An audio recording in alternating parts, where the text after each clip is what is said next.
20 morts de moins sur les routes ce mois-ci, soit une baisse de 7,5% par rapport à mai 2018. Une bonne nouvelle bien sûr, mais la vraie victoire se joue au long terme.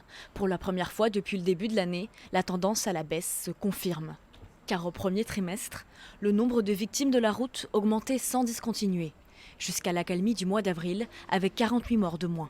Pourquoi cette embellie ? La vitesse, toujours la vitesse, martèlent le gouvernement et les associations de sécurité routière. L'abaissement de la limitation à 80 km/h sur les routes secondaires aurait bien sûr porté ses fruits, mais pas uniquement.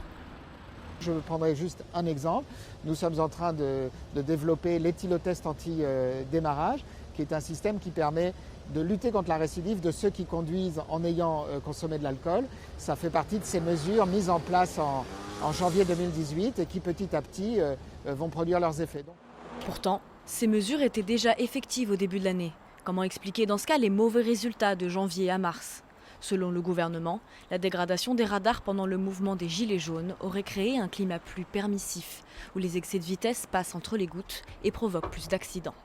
Malgré tout, ce baromètre apporte une seconde bonne nouvelle. Sur les 5 premiers mois de 2019, les autorités recensent 9 morts de moins que sur la même période l'an dernier.